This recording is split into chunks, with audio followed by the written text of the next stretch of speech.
రామారావు గారు ఫస్ట్ నుంచి మల్టీ స్టారరే. పల్లెటూరులో కూడా నాగేశ్వరరావు గారు ఉన్నారు, అప్పటికే ఆయన స్టార్, అది మల్టీ స్టారే. మళ్ళీ ఈ సినిమా ఏంటంటే ఎప్పుడైతే ఈ చేద్దాం అనుకున్నారో తాతినేని రామారావు గారితో చరణదాసి, అంజలి గారు హీరోయిన్, వాళ్ళిద్దరికి ఒక స్వప్నంలో ఒక రాముడు సీత అనే ఒక గెటప్స్తో చేశారు. అది అంతర్నాటకం అనుకోండి, స్వప్నం అనుకోండి, ఏదో ఒకటి ఆ గెటప్తో చేశారు. అది టీవీఎస్ శర్మ గారు ఆర్ట్ డైరెక్టర్, దాన్ని అద్భుతమైన కిరీటం చేశారు ఆయన ఆర్ట్ డైరెక్టర్. ఆ కిరీటం పెట్టారు రామారావు గారికి రాముడి వేషంలో. అది బాగా నచ్చింది నిర్మాత శంకర్ రెడ్డి గారికి. అప్పుడు ఆ థాట్ వచ్చింది, అసలు వీళ్ళిద్దరిని పెట్టి ఫుల్ లెంత్ సినిమా ఎందుకు చేయకూడదు రామాయణంలో రాముడు సీతగా అనే థాట్ వేళ్ళు అనుకున్నప్పుడు సరే అని ఆ సినిమా అయింది. ఆ సినిమా సక్సెస్ అయింది, చరణదాస్ బాగా ఆడింది, నాగేశ్వరరావు గారు కూడా ఉన్నారు ఆ సినిమాలో. మల్టీ స్టార్ సినిమా అప్పటికది 56లో. అది అలా అయిపోయింది. 2 ఏళ్ళు గడిచింది. 1958లో లవకుశ ప్లాన్ చేసేసారు శంకర్ రెడ్డి గారు, అది మైండ్లో పడిపోయి. అప్పుడు టీవీఎస్ శర్మ గారిని మళ్ళీ ఆర్ట్ డైరెక్టర్గా పెట్టుకున్నారు. లవకుశ కూడా చాలా కిరీటాలు చేయించారు, చాలా చేయించారు, అవి చేయించారు, ఇవి చేశారు, ఏవి సెట్ కావట్లేదు రామారావు గారు.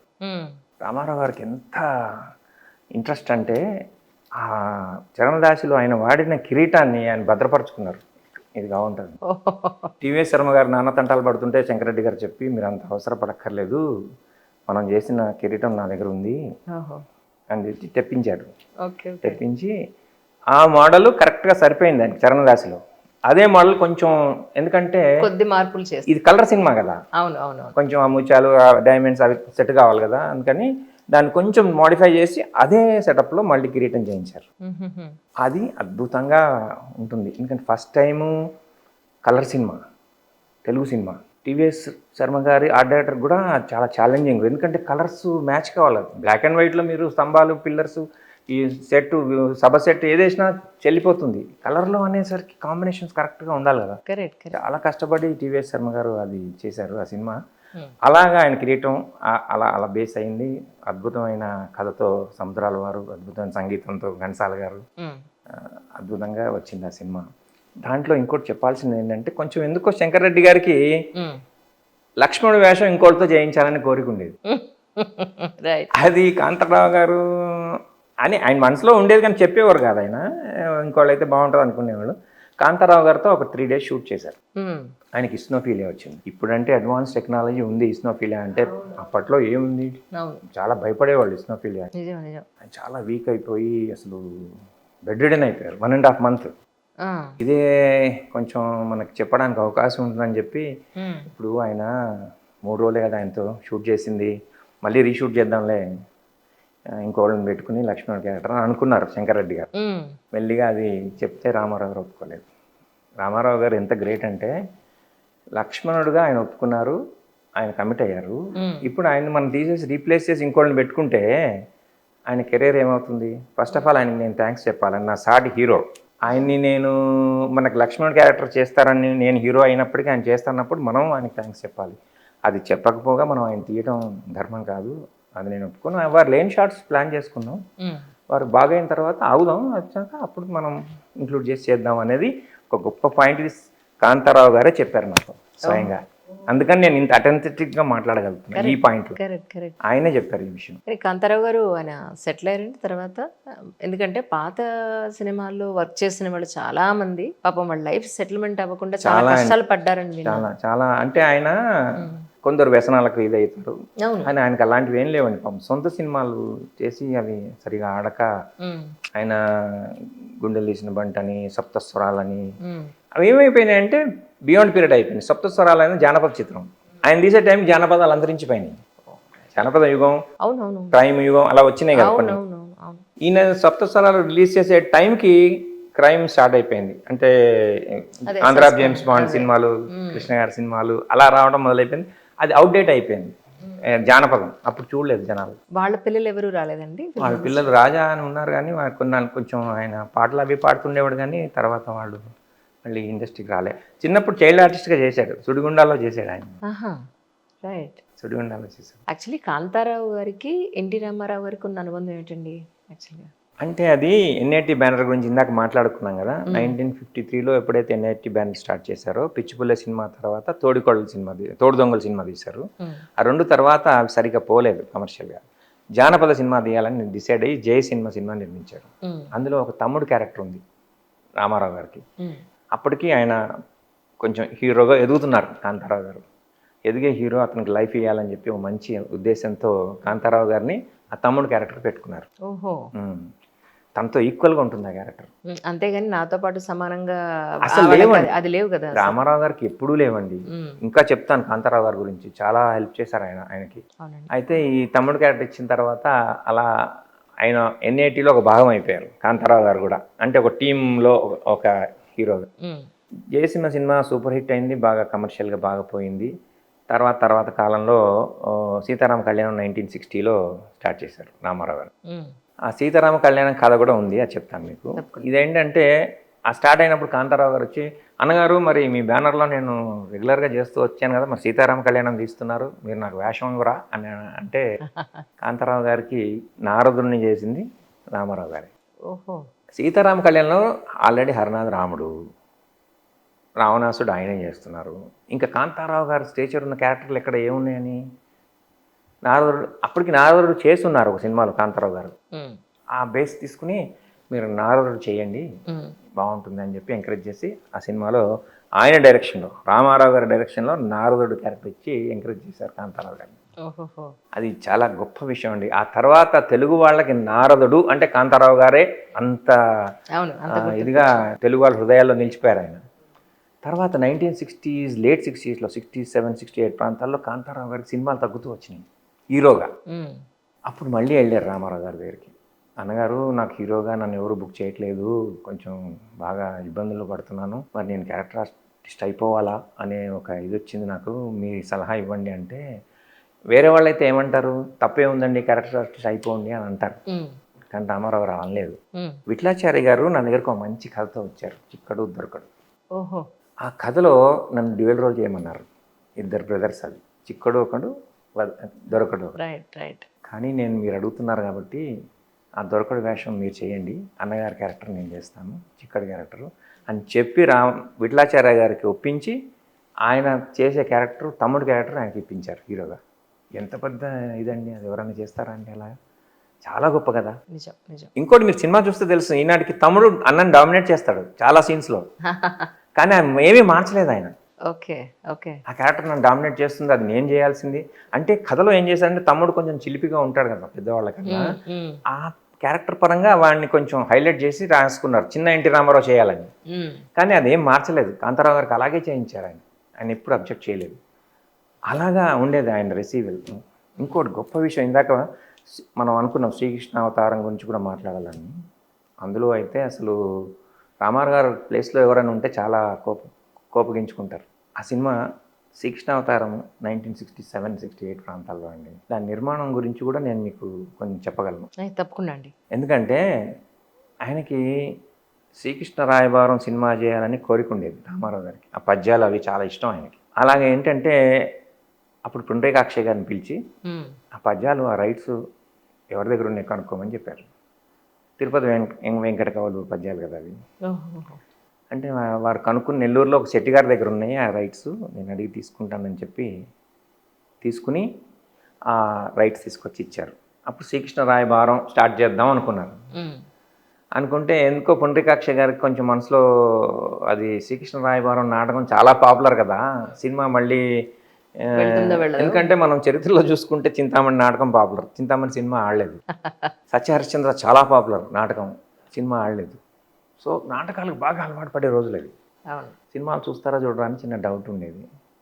అందుకని రాయబారం వద్దు, పేరు మారుద్దాం, అసలు కృష్ణావతారం గురించి చెప్తే బాగుంటుంది కదా, కృష్ణుడు అవతరించిన దగ్గర నుంచి నిర్యాణం వరకు చేస్తే బాగుంటుందని ఒక చిన్న సలహా చెప్తే రామారావు గారు ఫస్ట్ ఒప్పుకోలేదు. కానీ సముద్రాల రాఘవాచారి గారి స్క్రిప్టు ఆయన చెప్తే ఒప్పుకొని ఆ సినిమా చేశారు. అలా స్టార్ట్ అయింది ఆ సినిమా. దానికి కాస్టింగ్ డైరెక్టర్గా కూడా ఆయనే చేశారు, రామారావు గారు. హీరో కదా, కాస్టింగ్ డైరెక్టర్ చాలా మందికి తెలియదు. అంటే ఎందుకు చెప్తున్నా అంటే, హీరోగా ఆయన రాయబారం పద్యాల దగ్గర నుంచి, రైట్స్ దగ్గర నుంచి ఆయన చూస్తుంటే ఒక టైంలో పుండరీకాక్షయ్య గారు ఇంత పెద్ద సినిమా నేను చేయలేను, 20 ఏళ్ళు దాటిపోతుంది, కృష్ణావతారం నుంచి నిర్యాణం వరకు అంటే ఎంత పెద్ద సినిమా అది, భాగవతం ఆల్మోస్ట్ టూకీగా చెప్తూ వెళ్తూ ఉండాలి అలాగా. అంటే అంత పెద్ద సినిమా నేను చేయలేనేమో బావగారు అంటే, రామారావు గారు నేను ఉన్నాను కదా చేద్దాంలే అని చెప్పి అంతా ఆయనే చూసుకున్నారు భుజస్కంధాల మీద వేసుకుని. ఉమ్, ఫస్ట్ రంగారావు గారిని అడిగారు దుర్యోధనుడు. ఉమ్, రంగారావు గారిని అడిగితే నేను అప్పటికే పాండవనాశం చేస్తున్నాను, మళ్ళీ సేమ్ క్యారెక్టర్, మళ్ళీ దుర్యోధనుడు ఏంటి అని ఆయన పెద్దగా వద్దనుకున్నారు. ధూళిపాల గారిని అనుకుంటే ఆయన ఆల్రెడీ భీష్మంలో దుర్యోధనుడు చేస్తున్నాడు, ఉమ్. మళ్ళీ ఆయన ఎందుకు అనుకున్నారు. సత్యనారాయణ గారిని ట్రైన్ చేద్దామని అనుకుని సత్యనారాయణ గారిని పెట్టుకుని క్యాస్టింగ్ ఫిక్స్ చేసింది రామారావు గారు. ఓకే. ఆయన ఫోన్ చేసి అర్జెంట్గా ఆఫీస్కి రండి మాట్లాడాలంటే సత్యనారాయణ గారు దుర్యోధనుడు నేనేంటా దుర్యోధనుడు అంటే కైకాల సత్యనారాయణ గారండి. కైకాల సత్యనారాయణ గారు. ఆహాహా. రామారావు గారు నేను చేయిస్తానులే, నేను ఒక 5 days చూద్దాం. ఆయన కాన్ఫిడెన్స్ లేదు పాపం. ఏమో నేను చేస్తానో చేయలేనో, రంగారావు గారు చేశారు, పెద్ద పెద్ద వాళ్ళు చేశారని ఆయన కొంచెం ఉండేది. ఉమ్, ఉమ్. అంటే ఆయన నేను ట్రైనింగ్ ఇచ్చి ఒక 5 days మీకు చేయిస్తానులే అని చెప్పి చేయించింది రామారావు గారు. Okay, okay. అంటే దుర్యోధనుడిగా నిలబెట్టింది సత్యనారాయణ గారిని రామారావు గారు. ఓకే. కాంతారావు గారిని ఇక్కడ మాత్రం మనం రామారావు గారిని మెచ్చుకొని తీరాలి. కాంతారావు గారిని నారదుడిగా బుక్ చేశారు. ఉమ్, నారదుడిగా ఆయన ఒప్పుకున్నారు, చేస్తానన్నారు. రేపు షూటింగ్. అప్పట్లో సెల్ ఫోన్స్ లేవుగా, ఇంటికి ఫోన్ చేస్తే కాంతారావు గారు లేరు, ఉమ్. ఉన్నారు, అలా ఇన్ఫర్మేషన్ లేదు. ఇన్ఫర్మేషన్ కరెక్ట్గా రావట్లేదు. అదే అదే. ఇదేంటి అర్థం కాక నెక్స్ట్ డే మార్నింగ్ వెళ్తే కాంతారావు గారు లేరు, ఆయన హైదరాబాద్ వెళ్ళారు అన్నట్టు. ఉమ్, షూటింగ్ ఉమ్, ఆ ప్లేస్లో, రామారావు గారి ప్లేస్లో ఎవరన్నా ఉంటే ఎలా ఇదవుతుంది. ఎందుకంటే ఆయన నిర్మాతలకి విలువిచ్చే మనిషి. ఆయన ఒక నిర్మాత కాల్ షీటు చెప్పకుండా హైదరాబాద్ ఎలా వెళ్ళిపోతారో, కాంతారావు అలా చేయరే అని ఆయనకి ఇంకా నమ్మట్లే. ఏంటి ఏంటి అంటే కాంతారావు హైదరాబాద్ వచ్చారు. ఉమ్. రహస్యం షూటింగ్ జరుగుతుంది ఇక్కడ శారది స్టూడియోలో, అందులో కమిట్ అయ్యారు. అయ్యో. ఆ. అది చాలామందికి ఆశ్చర్యకరమైన విషయం ఏంటంటే అసలు అది ఎలా చేస్తారు, అలా చేయొచ్చా అనేది చాలామంది. కానీ రామారావు గారు ఏమి ఆ. అయ్యో బ్రదర్ అలా చేయరే, మరి ఎందుకు చేశారో అని ఆయనకి అర్థం కాలేదు. ఉమ్, కానీ ఆయన ఏమాత్రం తొనకుండా శోభన్ బాబు గారిని పిలిపించమని చెప్పారు. ఉమ్. శోభన్ బాబు గారు వచ్చి అంటే నారదుడు వేషం అయ్యా, రేపటి నుంచి కాల్ షీట్ కావాలి నాకు అంటే, నేను నారదుడు ఏంటనగారు, నేను ఎక్కడ చేస్తానంటే నేను చేయిస్తానులే నీతో అని చెప్పి, మీరు కృష్ణావతారం సినిమా చూడండి, అద్భుతంగా చేశారు శోభన్ బాబు గారు నారదుడు. అవునా? అయ్యో ఓకే. సాంగ్, ఓపెనింగ్ సాంగే ఆయనతోటి జయ హే కృష్ణ అవతార అనే పాట ఉంటుంది. తర్వాత మళ్ళీ నీ పిలిచి కాంతారావు గారిని పిలిచి ఏమిటో ఇలా చేశాను అవన్నీ ఉండవు రామారావు గారికి. ఆ మనసులో కోపాలు అవి ఉండేది కాదు. అదే కదా గొప్ప వ్యక్తి ఆయన. ఎందుకు చేశారు వారు అలాగా? కారణం ఏమై ఉండొచ్చు? అంటే అందులో నాగేశ్వరరావు గారికి సరిపడ హీరో క్యారెక్టర్ రహస్యంలో. ఉహుహు. అంటే నేను ముసలి క్యారెక్టర్లు, నారదుడు క్యారెక్టర్లు చేసిన హీరోగా తగ్గిపోయింది ఆయనకి అవకాశాలు. అప్పుడు హీరోగా వచ్చేసరికి ఆయనకు ఒక ఆశ వస్తుంది కదా, సహజంగా నటుడికి ఎవరికైనా ఉంటుంది. కానీ అది చెప్పి చేస్తుంటే బాగుండదని అనుకున్నారు. కరెక్ట్. కానీ అది అంత పెద్ద కాంట్రవర్సీ అవ్వలేదు. రామారావు గారు సరే బ్రదర్ ఇట్స్ ఓకే. ఆయన చాలా ఇట్లాంటివి ఎన్నో చాలా పెద్ద మనసు చేసుకున్నారు. చాలా అండి, అలాంటి విషయాల్లో చాలా గ్రేట్ ఆయన, చాలా గ్రేట్. అదే ఆయన చూస్తే అందరు స్వప్నంలాగా ఉంటారు, అలా భయపడతారు, కానీ చాలా మంచివాడు. పైగా నాకు కొంచెం 2-3 సినిమాలు బాలకృష్ణ గారితో చేసిన ఒక అదృష్టం కలిగింది. వారితో ఇవే పంచుకుంటూ ఉంటాను నేను. సెట్లో ఎప్పుడు బాలకృష్ణ గారు కలిసినా ఇదే జరుగుతూ ఉంటుంది మా ఇద్దరి మధ్య డిస్కషన్. కానీ నగేష్ గారు ఎన్టీఆర్ గారి సినిమాలు ఎక్కువ కనిపించారండి, అలా అనుకోవచ్చా మనం? ఒక మాటలో కారణం అంటే ఏం చెప్తారు?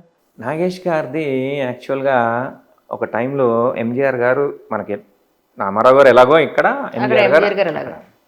ఎంజీఆర్ గారు కాంబినేషన్ సినిమా చేస్తున్నప్పుడు ఆయన సెట్లోకి వచ్చినప్పుడు పరధ్యానంలో ఉన్నారో మరి లేదంటే ఏం ఆలోచిస్తున్నారో ఆయన లేచి ఆయనని గ్రీట్ చేయలేదు, నమస్కారం అనలేదు, ఏదో గ్రీట్ చేయలేదు, ఏదో మిస్ అయింది అక్కడ. ఆయన జూమ్ పడింది చెప్పుకోమని అనుకుని అంతే. అలాగా కొన్ని సినిమాలు, దాదాపు 7 సినిమాలు డేట్లు వెనక్కి వెళ్ళిపోయింది, క్యాన్సిలేషన్. అర్థం కాలేదు నాగేష్ గారికి. ఏంటి ఏంటి ఏంటి అంటే ఇది నేను చెప్పచ్చో చెప్పకూడదు తెలీదు, బట్ జరిగింది హిస్టరీ అలా చెప్తారు. అందుకని ఇలాగా అంటే అప్పుడు రామారావు గారి దగ్గరికి వెళ్ళి, ఎందుకంటే రామారావు గారికి ఎంజీఆర్ గారికి మంచి స్నేహం అండి, చాలా స్నేహం. ఎందుకంటే బాలకృష్ణ గారు కూడా ఎంజీఆర్ గారిని పెద్దనాన్నగారు అనేవారు, శివాజీ గణేశన్ గారు చిత్తప్ప అనేవారు. సో అలాంటి రిలేషన్షిప్ బాలకృష్ణ గారు చెప్పారు, ఎప్పుడు కూడా నాన్నగారిని పెద్దనాన్న అని పిలవనేవారు ఎంజీఆర్ గారిని అని. అంత అనుబంధం వాళ్ళకి. రామారావు గారు చెప్తే సర్లే నేను మాట్లాడతానులే, నా సినిమాలో నీకు వేషాలు ఇప్పిస్తానులే అని చెప్పి చాలా సినిమాల్లో రాముని మించిన రాముడు కానీ తర్వాత వేటగాడు అలాంటి సినిమాలు చాలా సినిమాల్లో నాగేష్ గారికి ఆయనే క్యారెక్టర్ ఇప్పించారు. ఇది మధ్యలో ఊరుకోరు కదా జనాలు. మళ్ళీ వెళ్ళి ఎంజీఆర్ గారు చెప్పారు, సార్ మీరు ఆయన అవకాశాలు ఇస్తున్నారు మీరు కాదన్నారు. ఆయన వెళ్ళి రామారావు గారిని పట్టుకున్నారు. ఆయన ఇస్తున్నారంటే రామారావు ఎవర్రా, నా తమ్ముడే కదా, ఇవని పర్లేదు అన్నాడు ఆయన. అంతేగాని నేను ఇవ్వకపోతే ఆయన ఇవ్వమంటే ఆయన మాట్లాడతాను, అవకాశాలు రాకుండా చేస్తాను అనలేదు. అనలేదు. ఆ మొమెంటరీ అండి, అది ఆ కోపం, ఆ మొమెంటరీ ఉంటుంది అనిపిస్తుంది అప్పుడు ఆ క్షణం. అది కొంచెం చూడనట్టుగానే ఉండేవాళ్ళు, మరి ఇది కానీ కాదు. అలా నాగేష్ గారిని తెలుగు సినిమాకి పరిచయం అవ్వడం, ఆయన కామెడీని మనం కూడా ఎంజాయ్ చేయడం జరిగింది. కరెక్ట్. ఏదైనా ఒకటి జరిగింది అంటే అది మన మంచికే అన్నట్టుగా. అదే అండి. రైట్. కానీ కేడీ నెంబర్ 1 రిలీజ్కి ముందు కథ ఏంటి అంటే ఏం చెప్తారు సార్? కేడీ నెంబర్ 1 దేవి వరప్రసాద్ గారి సినిమా.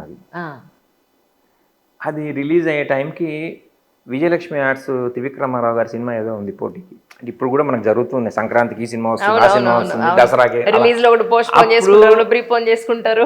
అప్పుడు కూడా అలా ఉండేది. కానీ అప్పట్లో సమన్వయం ఉండేది నిర్మాతల మధ్యన. అరే మీరు వారం తర్వాత మేము వస్తాంలే, మీరు వెళ్ళండి, ముందు మీరు వెళ్ళండి, మేము తర్వాత వస్తాం అనేది ఒక భావన ఉండేది, హీరోలకు ఉండేది. అది రామారావు గారికి త్రివిక్రమారావు గారి సినిమా, అదే విజయలక్ష్మి ఆర్ట్స్ సినిమా పేరు గుర్తులేదు నాకు. ఆ సినిమా రిలీజ్ అవుతుంది, సేమ్ డేట్ వేస్తున్నారంట కదా, ఆగచ్చు కదా వాళ్ళు ఒక వారం రోజులు మాట్లాడండి మీరు అని రామారావు గారు వాళ్ళ స్టాఫ్కి చెప్పారు. వాళ్ళు ఫోన్ చేసి చెప్తే విజయలక్ష్మి గారు ఏ మూడ్లో ఉన్నారేమో, విజయలక్ష్మి ఆర్ట్స్ త్రివిక్రమారావు గారు ఏ మూడ్లో ఉన్నారేమో, అలా కుదరదండి, అంతా సెటప్ చేసుకున్నాం కదా, ఇప్పుడు మేము వెనక్కి వెళ్ళలేము, అది ఇది అని చెప్పారు. చెప్తే కొంచెం ఆశ్చర్యం కదా, రామారావు గారు అడిగితే అట్లా ఉండదు కదా జనరల్గా, ఇదేంట్రా అని మళ్ళీ రామారావు గారు చెప్పారు అన్నమాట. అని అన్నాను, సరే నెంబరు ఫోన్ చేయండి నేను మాట్లాడతా అన్నారు రామారావు గారు. ల్యాండ్లైన్లే కదా. ఫోన్ చేసి త్రివిక్రమారావు మాట్లాడుతా, నేనే మాట్లాడుతున్నాను సార్, నమస్తే రామారావు గారు చెప్పండి.